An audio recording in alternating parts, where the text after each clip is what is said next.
name's Adam. I'm one of the founders of a starred roller spears. What I thought I'd do today is explain the difference between a standard spear and a starred roller spear. Okay? The standard spear, you have the rubber set up like that. The rubber hangs down. When you see a fish, basically you just pull the rubber forward, see the fish and release. With the standard rubber, your tension starts here. So your power point starts here, pulling it forward to wherever you can hold it to. When you release, the spear will push until that same point. From there on backwards, it's dead power. There's no power coming out of it. So the speed drops dramatically.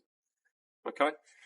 What we've done with the starred roller is the tension on the rubber starts at the end of the spear. So from when you start pulling down on the spear like that,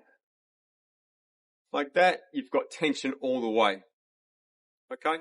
The actual roller gives you a huge amount of leverage. So to load this much power in a standard pole spear, you couldn't do it. With the roller, you actually can. So when you see a fish, you're releasing like that, the spear will push the whole length of the spear.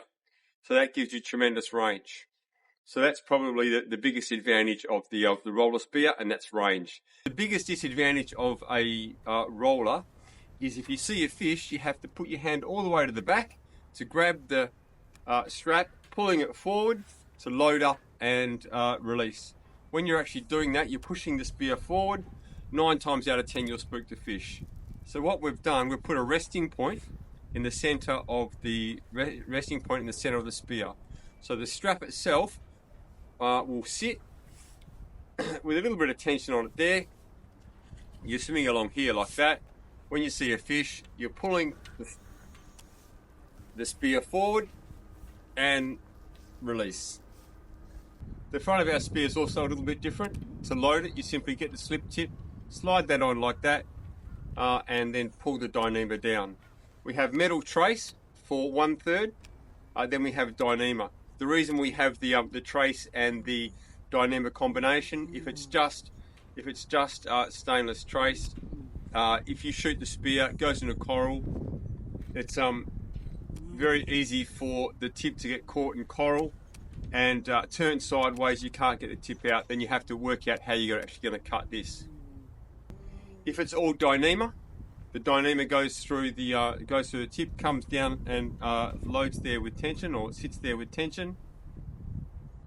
3 fish and the Dyneema gets a little bit stinky. So what we've done is the best of both worlds. We have the trace there at the top. Halfway down, we've got the Dyneema. If you see a fish, essentially, if you hit a fish, you just simply unclip that, take that off, put the fish on your float, put another spear tip on, and away you go. And that's essentially it. Just a very quick video of the differences of a roller spear and a standard spear, and why we think we basically make the best spear in the world. So that's it.